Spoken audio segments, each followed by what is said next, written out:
there that we're concerned with.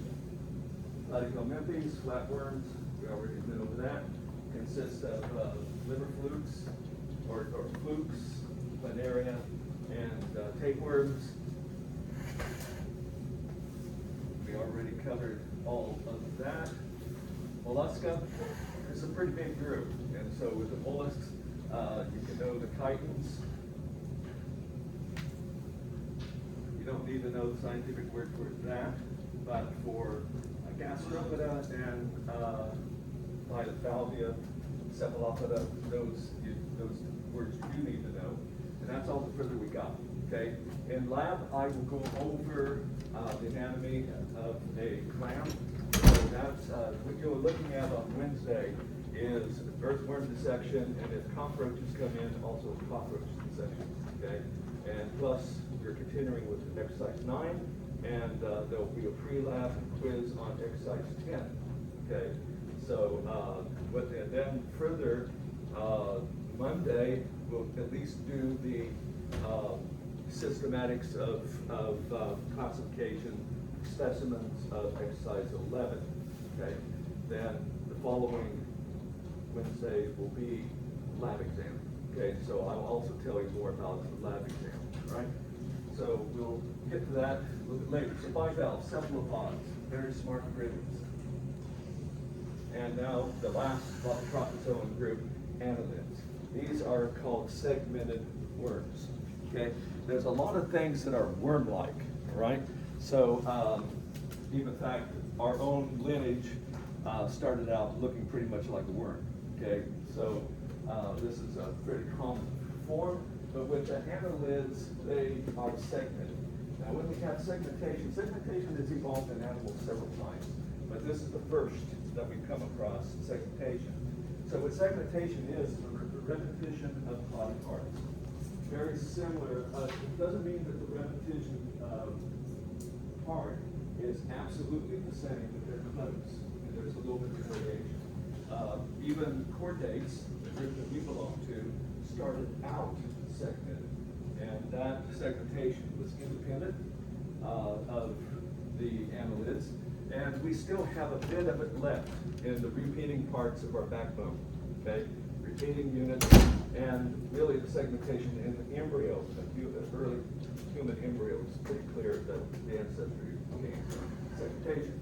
But here it's really segmented very much. So there are membranes, connective tissue membranes of mesodermal origin that will divide the body cavity into rings. Okay, if you've seen an earthworm, you see that there's a ring, a ring, a ring, and each of those from the epidermis all the way to the gastrodermis, there is a layer of mesodermal tissue that completely seals off each and every ring. Only the gut and blood vessels and nerve cords are going through those mesoteres. All right. So the segmentation, put it up here. Furthermore, you're going to see this with earthworms tomorrow. Okay, so you won't be able to see these. These are little hairs. That's what a ceta happens to be. But there's a bundle of 4 bundles of chetae. Those are little tiny hairs that are on each side of every single segment. You will not necessarily be able to see them because they're pretty small, but you'll be able to feel them. So when you get your worm tomorrow, what you'll do is you're going to rub the worm backwards on the surface of your hand, and you'll feel the drag. Okay. If you're not sensitive enough, then you drag it on your cheek. Okay, and if that's not sensitive enough, you drag it across your tongue. All right. Sooner or later, you will feel those chetae. Okay. So that's an apomorphy. All of them have it for every segment. All right. So this group has a closed circulatory system. All right. So they do have a circulatory system, like the mollusks have a circulatory system that included a heart plus blood vessels.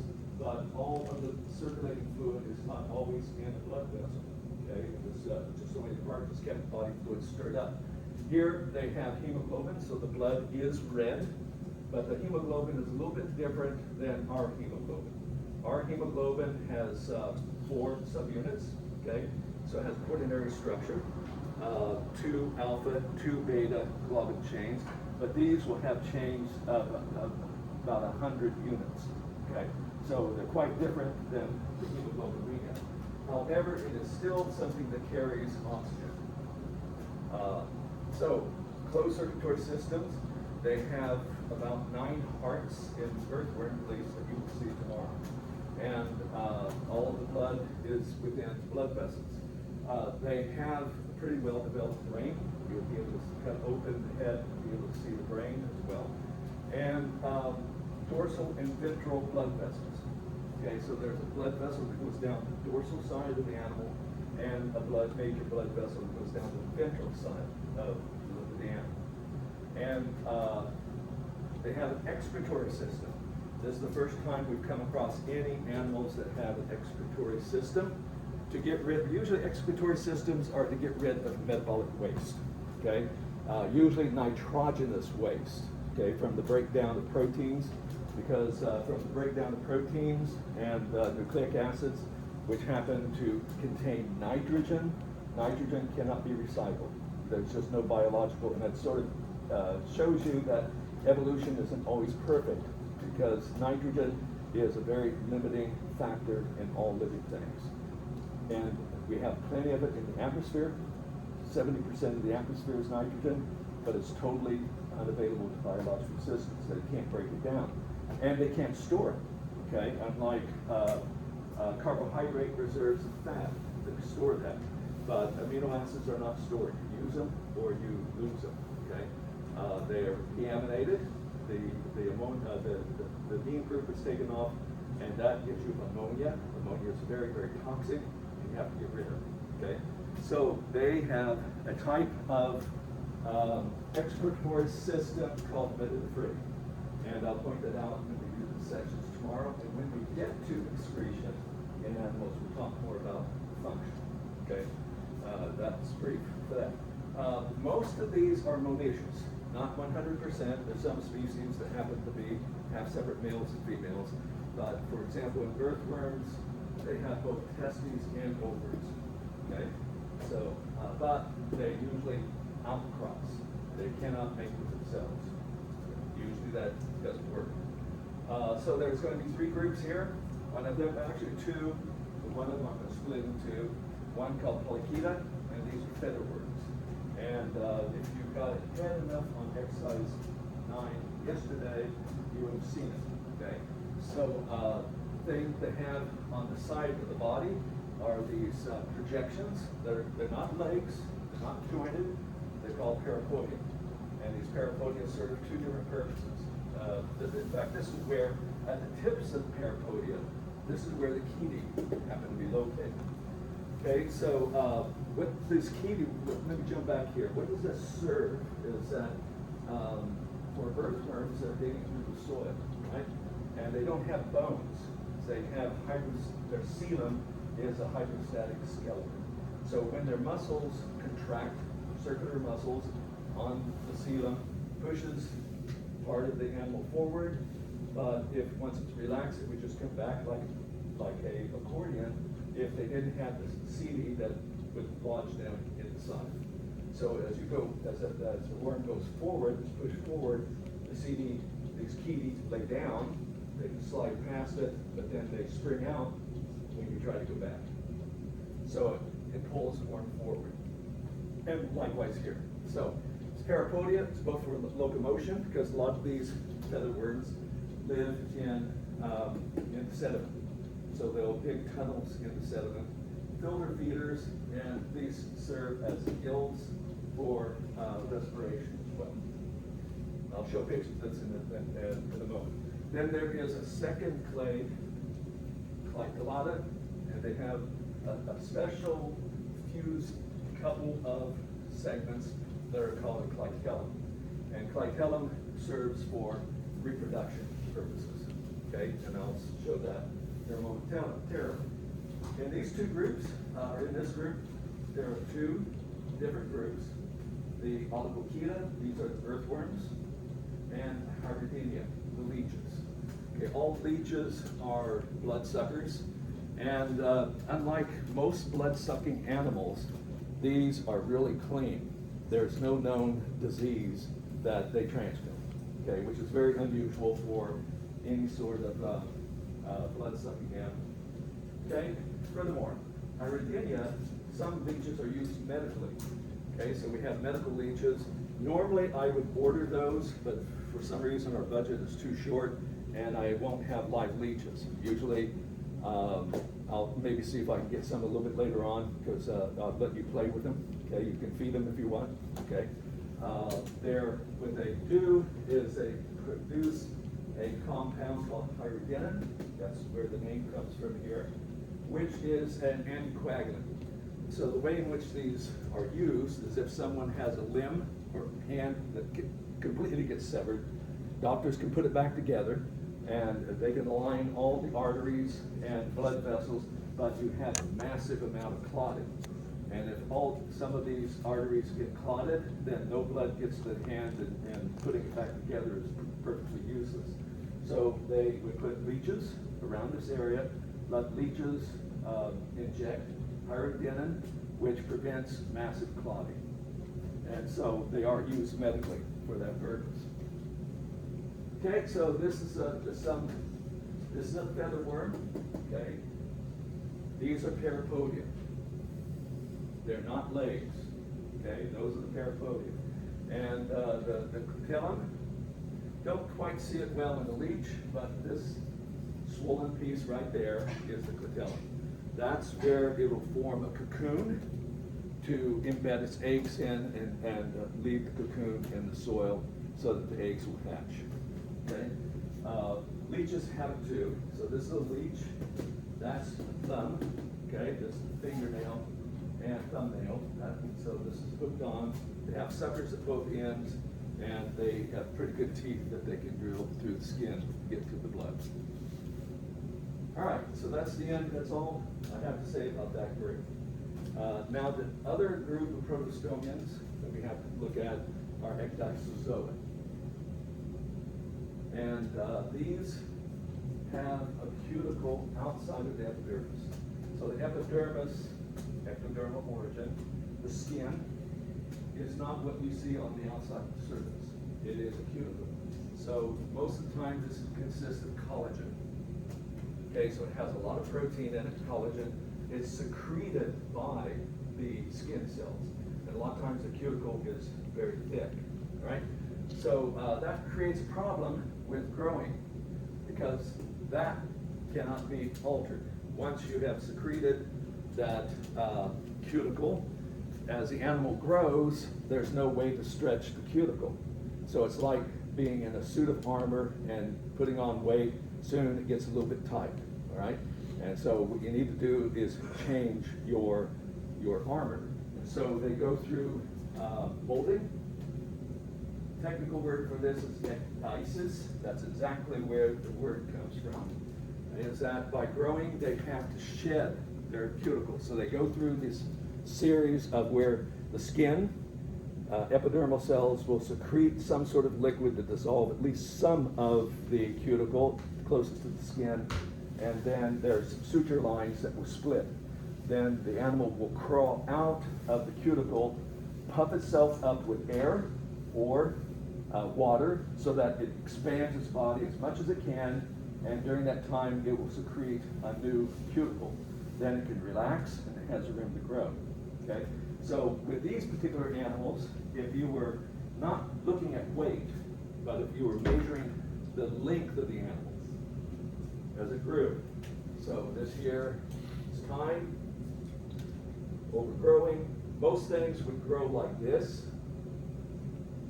over time, but these guys, they will be relatively stable, and then they molt, and they will increase in size. Then they'll stay stable, and then they molt. And so this is how the dimensions in the body are changing. If you were measuring this by weight, however, it would look like a regular growth line, because they're just constantly still growing, but still the cuticle prevents them from expanding. So they're putting on weight, they're putting on mass, but before they can expand again, they have to shed the cuticle. Okay, so this is what's unique to these particular. Do you have a question? I was just going to ask more Yeah. So protostoma and deuterostoma. So I left off stuff down there. Okay? All right, so one group.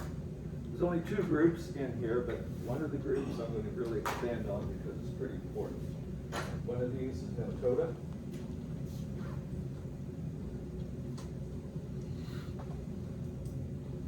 And their common name, nematodes. Okay, so they're type of worms as well. So I can't let you have common name, nematoda, nematodes. It isn't going to make any difference, all right? So these are roundworms. And of course, since they're biotarians, they have all these characters. So these are not apomorphies, it's just repetition of what you have in a bilateral animal.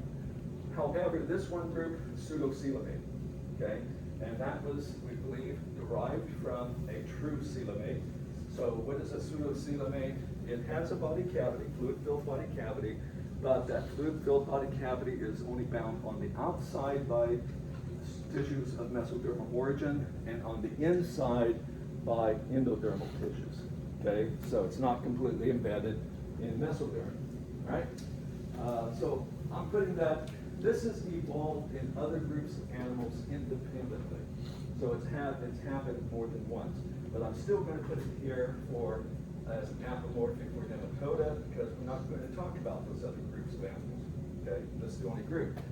They have special chemosensory things on their head called amphids, and this is somewhat unique, and so I'm going to put that also as another synapomorphic for the nematoda. You'll get to see them, they're cute. Okay, so just like the mollusks, they have a complete digestive tract, okay, complete with a mouth and an anus. And furthermore, they only have longitudinal muscles. Now, earthworms will have both longitudinal and circular muscles. Okay, this is very much like our intestines. Our intestines have 3 layers of muscles. One of these are circular, they go around the gut. Another set of muscles goes longitudinally along the gut that can pull it together. And there's also, we have a third layer that is oblique, that's going at an angle. These guys won't, and earthworms likewise will have circular muscles, longitudinal muscles. But these guys only have longitudinal muscles. So that when they contract on one side of the body, it throws them into a whiplash fashion like this. Other side will contract, they go like that. And so nematodes, you can easily recognize them by the way they move, because they're flashing back and forth like this, okay? Because they have no circular muscles, just longitudinal muscles. They have some degree of cephalization. You can sort of tell the head, okay? That's where the brain is. And sexually, they are dioecious. And a lot of these are, of course, terrestrial. They're found in all habitats. Okay, you find them in water, you find them inside of animals. And this is a very, very numerous group of worms. Dioecious, they have internal fertilization.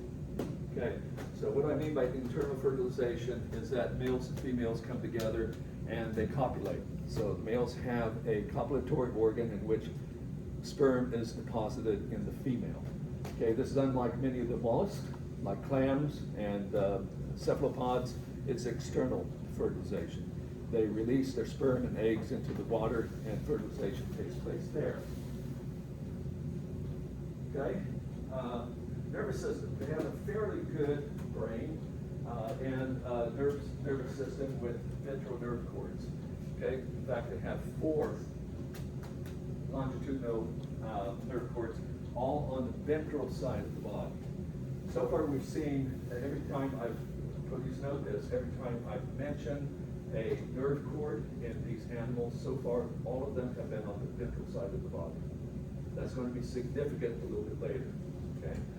All right, and they have a neural ring of neurons that go around the gut at the head, pretty close to the head, and that constitutes the brain.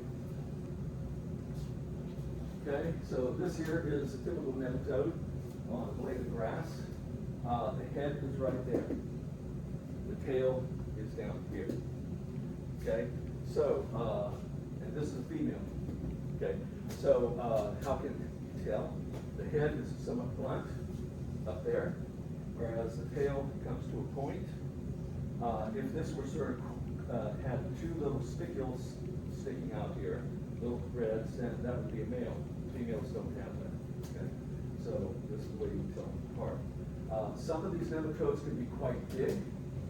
Some of them can be remarkably small, small enough to be carried and transmitted by a mosquito.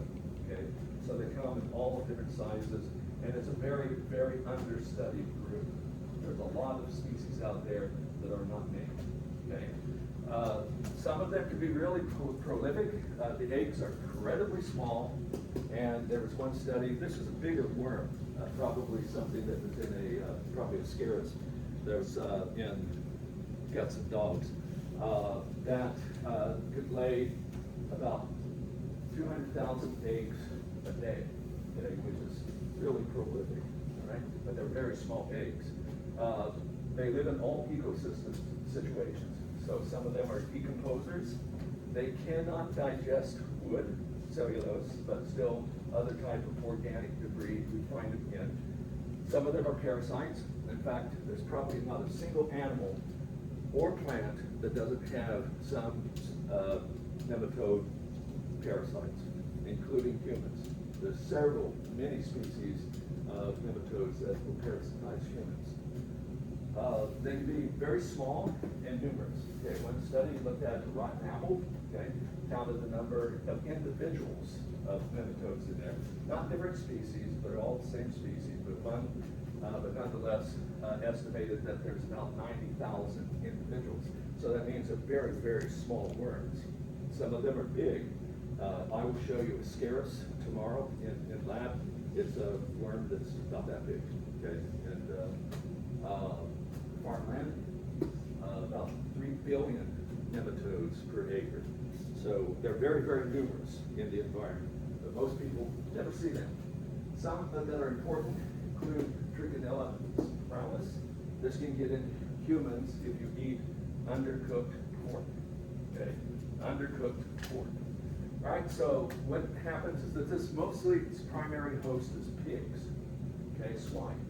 And what happens here is when they get into the digestive system of the pig, the larvae that are in a cyst, and I'll come back to that here in a moment, they will hatch, grow into adults, and attach to first of all, the juvenile, not adults.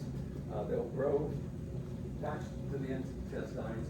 Eventually, these juveniles will bore through the intestine, get into the blood system. In the intestine, they'll grow into adults, then they'll sexually reproduce. So the eggs, they'll mate with each other, and the eggs are passed out to feces, okay, and deposited. And some of them do. Some of them, however, will stay inside of the digestive system and eventually go to the blood in the muscles, where they'll get out of the blood system and crawl into the skeletal muscles and form a cyst, okay, a hard structure around them, and they'll stay there. Okay, now this causes in humans a lot of muscle pain, okay, but for humans it's a dead end.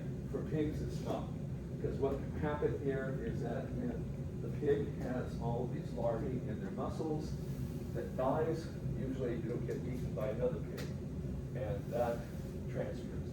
Also, these can be found in rats. Pigs will eat anything, okay? They will eat dead animals. So usually pigs will chew on other dead pigs. This is where they pick up the larvae. Humans, when it hits, if you eat undercooked pork that has these larvae in the muscles, cooking kills them, okay, just like tapeworms, okay? But if you have undercooked pork, then the larvae will get into your muscles. And this causes, and for us, it's a dead end, okay, because we don't, unless you're a cannibal, we can't pass it on, right? The pigs do, pigs and rats, all right? So this is skeletal muscle. That is a cyst. And what you have there, of course, this is a skin cut through that cyst, and this is the worm. It's all wrapped up, okay? So here, the knife hit the longitudinal part of the worm. Right here is a cross-sectional part of the worm. So this worm is like all coiled up into this space. And this here has a lot of those worms all over the place. Okay, this is probably pig muscle, but that's trigonellus. There's other types of worms in southern part of the United States called hookworms. They're also very small. They can get into people by people walk barefoot, okay, because they're on the soil. And if it's in a moist environment, a lot of people go barefoot in the southern part of the United States, Alabama, Mississippi, and places like this. These guys will grab onto the sole of your foot and just crawl right into you. Okay, they're small. Filarial worms. Okay, these are tiny, tiny worms that some of them are transmitted by the female mosquito. That tells you how small they can be. And so they get into the salivary glands of the mosquito, or actually in the head of the mosquito, not necessarily the salivary glands, but when the female mosquito has bitten into the skin, then they'll crawl out of the mosquito's head and then crawl down into the hole that the mosquito made with its beak and get in you. And one type of worm causes a condition that's called elephantiasis. This is widespread in Africa. Okay, so what happens here? These are this Bucararia bancrofti. It's carried by mosquitoes, and it's a microfilarial worm. And what you see here is the back end of a person's leg. Those are the buttocks. Okay, and what happens is these worms get into the lymph system and completely plug it up, so that lymph fluid cannot get back into the circulatory system, and this causes massive swelling. Okay, and so it's typically in the legs that looks like this. This is a bad case. This is a bad case, but a lot of times the legs are wide like the legs of an elephant. That's why it's called elephantiasis. So this is transmitted by the bite of female mosquitoes. It's a tropical disease. These nematodes can get into your body and crawl anywhere. Sometimes they'll see them crawling across your eye. And so what the doctor would have to do is make a slit in your eye and put in a little toothpick or something like that and sort of turn to get the worm out. So they're all over the place. Pinworms. Most little kids get pinworms.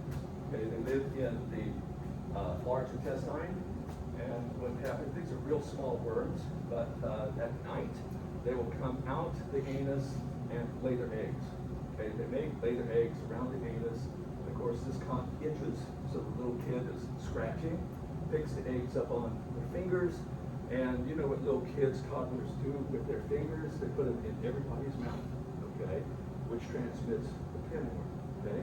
So you have little children around, you might want to keep their hands out of your mouth, okay?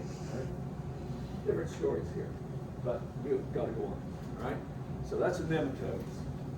The other group here of ecdysozoans is a huge group.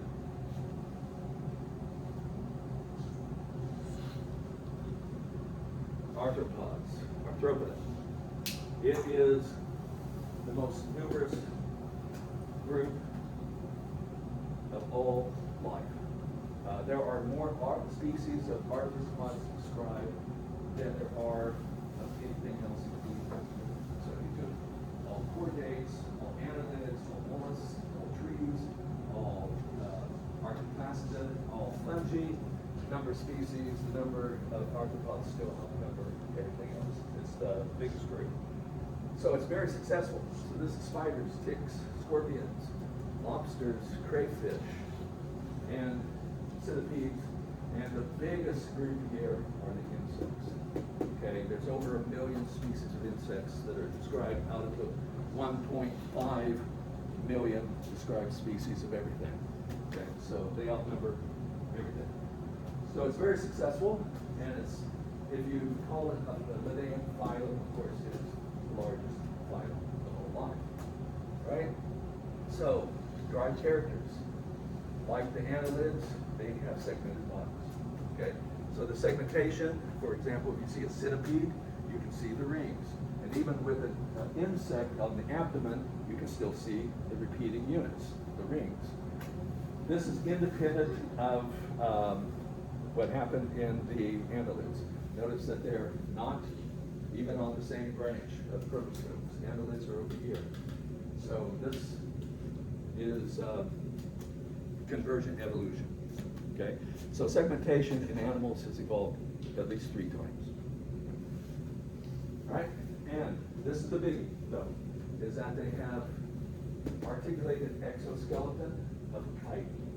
So their cuticle, okay, these are ecdysozoans, they have a cuticle. And that cuticle not only has collagen, but it is embedded with cross-links of chitin. Okay, chitin we saw as it's a polysaccharide. It's a structural polysaccharide, repeating units of N-acetylglucosamine, and that is in the cell walls of fungi, but it also forms the outer layer of the cuticle. And it's sometimes, and that we call an exoskeleton, all right? And that's, when I say articulated, it means that there are joints, okay? It's not just a solid smear of chitin like you have in the cell walls of fungi. So it's broken up in between these plates of chitin. There are flexible membranes so that they can bend and move at that position. That's what we mean by being articulated. Now, some of this exoskeleton will have certain ledges that will go deep into the body. Okay, still connected to the outside, the exoskeleton, but they go deep inside. Sometimes there's spines, and these provide attachments for muscle to move them. And so their muscle system is pretty complex in this group. So this serves not only for muscle attachment, but also to a certain degree protection, unless it's a big human steps on it. Of course, that is going to protect them. But in their small world with each other, it is protection. But what's really big is it prevents water loss, because there's glands in the skin that will secrete a wax layer on the surface of the exoskeleton. These things are terrestrial, or a lot of them are. So this is one group that has invaded the land. Okay. The other group, mollusks, the gastropods have invaded the land. All right. When the annelids, the oligopedes have invaded the land, but they still live in a very, very wet area in the soil. And even snails, they're still in moist areas. These you can find in deserts. Okay, they can be in very dry places. So they have really adapted to terrestrial life. Gastropods and snails and earthworms, they're still tied to moist habitats, but not these guys. Okay? All right, so it prevents water loss. Now, of course, like all ecdysozoans, in order to grow, they have to molt. Okay? So, especially when they have a hard chitinous skeleton, it is not stretchable. Okay, it is not stretchable. In the nematodes, as they grow, that collagen can stretch a little bit, but it's still limited. They have to molt. These guys absolutely have to molt. They have to shed their outer skin. Okay, and they have appendages. So an appendage is anything sticking out from the main axis of the body. Okay, so parapodia and the polychaetes is a type of appendage, but it's not jointed. There's no articulations. There are no joints. But here, these have jointed appendages. Okay? Typically, there's several joints here. This is of a spider. Okay? They have something, and you don't need to know these words right now for a spider, but when we get in lab, I will want you to know parts of the leg of typical insects. Okay? With a coxa, trochanter, and so forth. So there's a joint there, there's a joint there, and there's muscles that can move all of these separately, okay, which is important. So this is anapomorphic. Only one other group has jointed appendages, and that's a part of chordates that we belong to. Not all chordates. It's for further in, and I'll get to that later.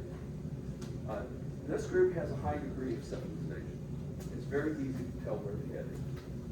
Okay, unlike a nematode, it's a little bit difficult to tell where the head is. And earthworms, you're going to have fun tomorrow because I'm going to make you find the head. I'll tell you how to find the head, okay? There's a way for it. But here, with this group of arthropods, no problem with the head. You can always make that out all the time. Some other characteristics, they have an open circulatory system. Okay, so I'm going to go into a little bit more detail here for the arthropods because you're going to be, if the cockroaches come in by tomorrow, you'll be doing a cockroach section. If not, then on Monday. So they have an open circulatory system with a dorsal heart. So it's on the top side. And the heart looks like a blood vessel. Okay, but it's musculated. It can contract. So it's taking in fluid. And it has valves that will close those holes. And when it contracts, it pushes the fluid forward toward the brain, where they call it an artery, opens up and fluid comes out to keep the brain nourished. And then the fluid will go down, circulate back to the back part of the animal where it's taken up. So the heart is just keeping body fluids circulating throughout. They're all dioecious. Separate sexes. Okay, they're all dioecious, separate sexes. For gas exchange, they have a some of them, insects have a very unique type of respiratory system. For crustaceans and others that happen to live in water, they have gills. Okay, because some of these can get big enough. For example, lobster. Lobsters are pretty big. Crayfish can be pretty big. And therefore, just simple diffusion will not serve them with gases. And therefore, they have some sort of circulatory system. We just call those gills. So usually when you have a circulatory system, you also have a respiratory system. Not always, but they're usually connected, right? If it's terrestrial, like arachnids are spiders, scorpions, ticks. Some of them have hook lungs. So they're getting, it's not the same as our lung. So these words, gill and lungs, are only, they're not phylogenetic, they don't mean anything. They're not homologous, they're analogous. It's just only an organ. A lung is an organ that extracts oxygen from air. Whereas a gill is a structure that extracts oxygen from water. That's all. They have no phylogenetic relationship except for within the group. Okay? Insects have a very unique system where their circulatory system, respiratory system have nothing to do with each other. Okay? These are called trachea. And so these are tubes, chitinous tubes, that open on the surface and run all throughout the insect body. So this is not all arthropods, this is just only insects. And so these tubes have openings on the outside called spiracles. So typically in insects, there's a spiracle up here, 2 of them on the thorax, and then on the abdomen, every segment on each side has an opening, and that opening is a spiracle. Running longitudinally along here are the pipes, the trachea, and these trachea take in the air, and they branch and branch into smaller and smaller tracheoles, and those tracheoles will be so small that they will serve maybe about oxygen to about a cluster of 10 cells. All right, so it's taking it directly in, and these spiracles can be closed. Okay, so the insect can control the loss of water because having the spiracles open also leads to a loss of water. But this is unique in the insects. Okay, so classification. What groups we have here? One group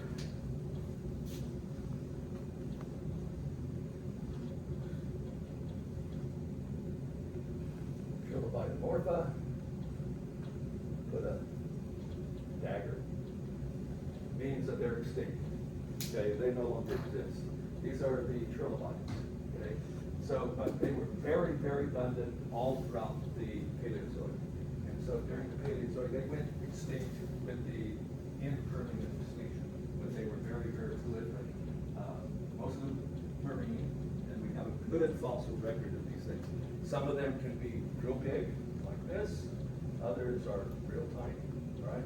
They're very species, and the main thing that can tell them apart is that the longitudinally, the body is divided into 3 sections, okay? Of course, they're also segmented, all right? There, but they have those longitudinal divisions. And this is really what the word trilobite is referring to, okay? So on an exam, you can just call them trilobites. You don't have to know them as trilobite morphism. You can, but you can just say trilobites, and I'll have no problem with it. I just want you to know they existed, and they're gone. So we're not going to bother with them anymore. Another group, so I'm going to put this as a tritomy, because we really don't know how the trilobites fit in here, but Cheliceraria.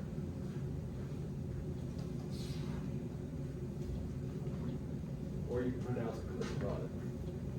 This is the spiders, ticks, mites, and scorpions. Okay, spiders, ticks, mites, scorpions, and they have no antennae. Now, this trilobites don't have antennae either. Now, antennae are things that are on the head, and they're chemosensory. Okay, a lot of people call them feelers because you see cockroaches, mostly you see cockroaches, right? Running out with their antennae, they're tipping around. They're not trying to feel their way through life. They're smelling, okay? So it's chemosensory. This is not for getting good reception with MTV. It's for other purposes. Mouthparts, okay? Primitively, in these arthropods, they have segmented bodies, okay? Each pair of segments has a pair of appendages, we believe, okay? And you can see this in the embryos. So there's a pair of appendages, and in some parts of the body, segments have fused together. And some of these appendages have been modified for walking, some of them for feeding, some of them for holding eggs, and so forth. So in the case of the Chelicerata, it's probably 6 different segments that have fused together. Some of the appendages have been lost, but on 2 of those segments, they have a pair of mouthparts called chelicerae and pedipalps. Okay, the chelicerae are for feeding, and the pedipalps aid in feeding as well. Okay, so these are the types of mouthparts, and they're different than the mouthparts in the next group of arthropods that I'll talk about. Right. So this is looking at the front end of the spider. These fangs that operate in a horizontal manner like this, okay, going together, those are the chelicerae. Whereas these leg-like things, they still look like legs, but they're not legs. These are the pedipalps. Okay? All right, so most of these, like spiders, they will use the chelicerae to inject venom and saliva into their victim. And usually the victim is another insect or another arthropod. And the saliva will digest, has digestive enzymes, and will break down all the muscles, connective tissues inside.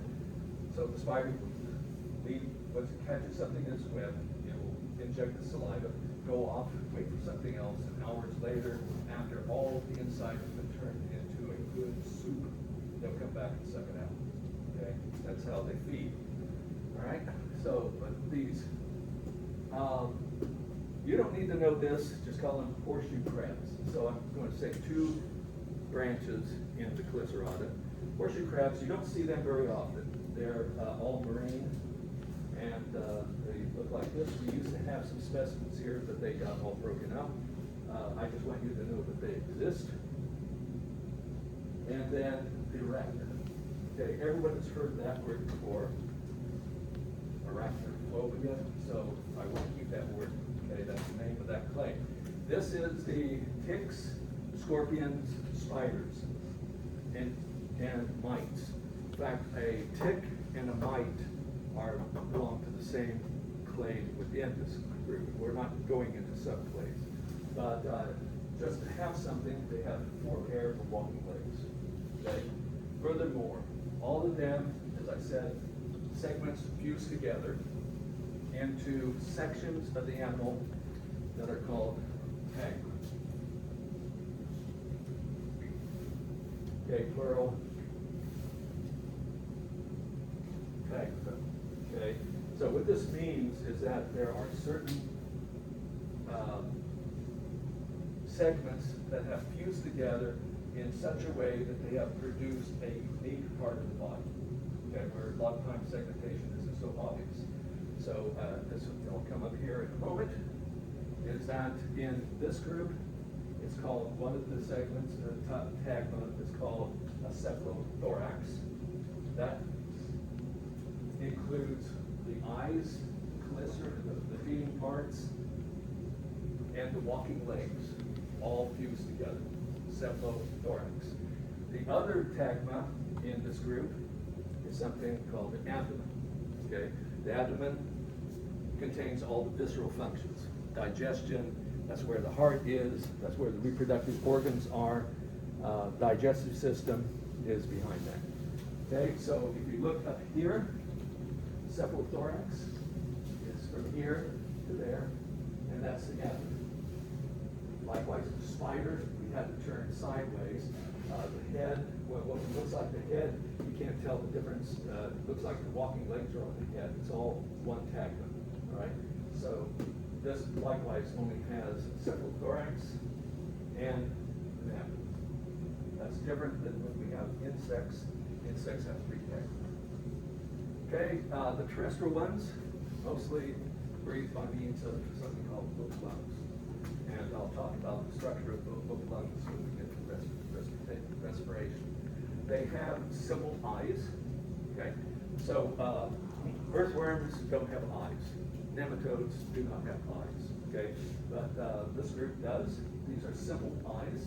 It means that they can focus a little bit, but they really can't see images.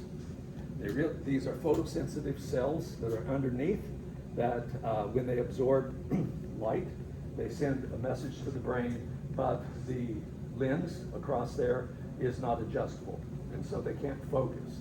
So what they mostly see is motion and light and dark, but better than planaria. Okay, this is still more sophisticated, and usually they have several, about 8 different simple eyes.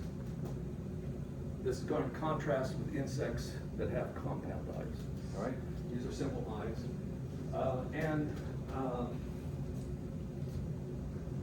they're located in different spots, and this gives their brain enough information to see and understand in 3 dimensions. Okay, because if you have 2 eyes that are separated, even though it looks like nerve impulses of light, if you have light coming in from one side, it's going to hit this eye first, and then that light moves real fast. Nervous system does too, and the brain can tell, even though we're talking about thousands or millions of a second, it still can register in the brain, so that they have some idea 3-dimensionally where shadow is. Okay. All right. Those are horseshoe crabs, spiders, and scorpions. Don't worry about this. I'm not going to go into the internal stuff here, but nonetheless, this is the cephalothorax. Walking legs, glycerine pedals, and then the abdomen. Abdomen has all the visceral functions. House dust mites. They're all over the place in your house. They're so small, you never see them. They're eating and feeding on your shed skin. Okay, once you get above the age of 20 to 30 years old, you also have a mite that lives in your eyebrows. Okay, it's right there in the follicles of the hair, and it's eating the waxes that happen to be shed. Once you reach the age of 40, then about 80% of the population have those mites in your breath. You pick them up from other people. Okay?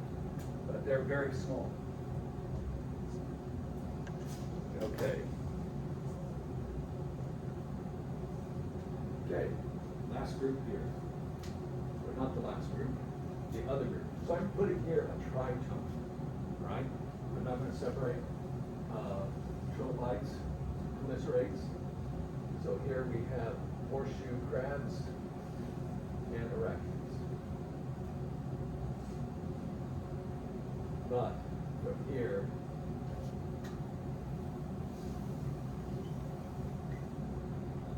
there it is, Mandibulotta. And this is the biggest group. Their mouth parts, instead of being chelicerae and pedipalps, they have mandibles. And behind that, another leg-like structure called maxillae. I'm just going to put mandibles from here. Now, these are not derived from the same head segment as pedipalps. So this is a little bit different. Now, in fact, this group has, let me see here, 1, 2, 3, 4, 5 different sets of mouth parts derived from 5 separate segments that have fused together as a head. The most important one here are, of course, the mandibles. Usually the mandibles is lost in sort of leg-like structure, but the structure that's right behind this is called the maxilla.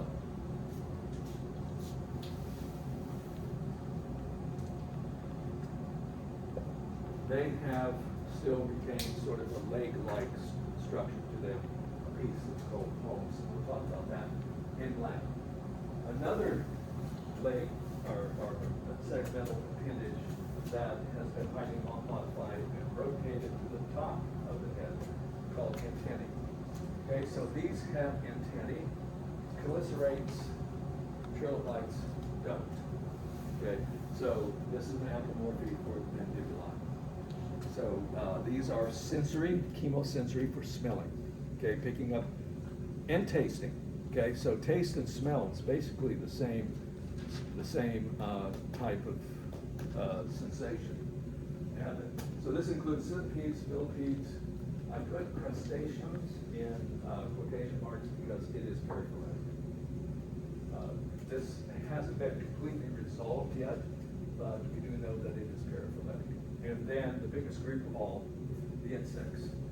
Insects are actually evolved from one group of crustaceans. This is what has made Crustacea paraphyletic, because really, what is monophyly? It is an ancestor and all of the descendants of that ancestor. And that's not the case here, because with the group that was called Crustacea, it has left out the insects. Okay, so I'm going to deal with this a little bit differently. All right, so talk about the various groups of mandibulates. 1, Myriophoda.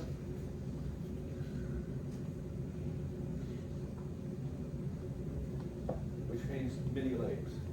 Okay, this is centipedes and millipedes, because they have a lot of legs.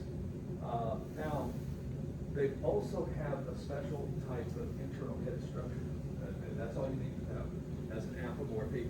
Simply that this is part of the exoskeleton. All insects, or actually all mandibulates, have something inside of the head, structure called a tentorium. You don't need to know the word tentorium, but it is a supporting structure, because if you have jaws with muscles and you use those muscles and those muscles are attached to the top of the head, then you're going to pull the head in, collapse it, all right?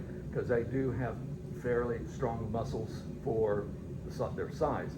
So they have these internal structures called a tentorium that supports the head and keeps it from caving in. The structure of that in these two groups is very, very unique. That's all I'm going to say about it. Okay, so that's an anthropomorphy. They have internal structure. This here is a genetic feature. Ultraviolet is a homeox gene. When I say homeox gene,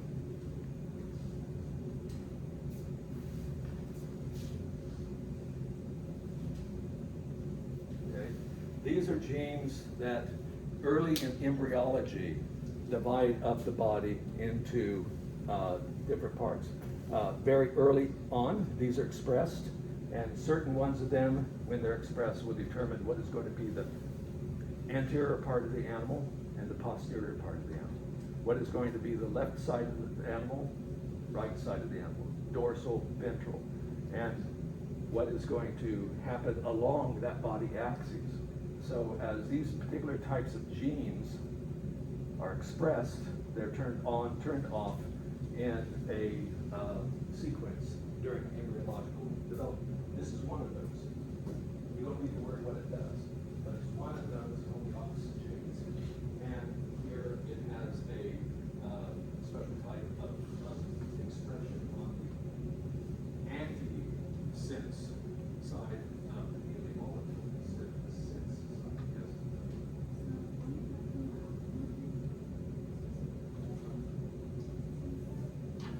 This would be for periodic. Yeah, just say a unique ultraviolet. Okay, because that's a mouthful, right? Forget about the antisense. Just say unique expression of antibithorax gene. Okay, so two groups here: centipedes, millipedes. The millipedes are called diplopia. This means 2 legs. Okay, now that means, what does that mean? That they have a lot more than 2 legs. In fact, calling them millipede or diplopods, well, we call them millipedes, which means thousands of legs. But their body consists of a head and a trunk.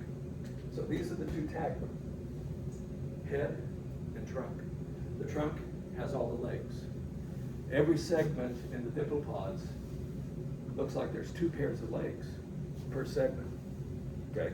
Now, what is really going on here, as I already said, the ancestral pattern of arthropods is to have 1 pair of appendages per segment.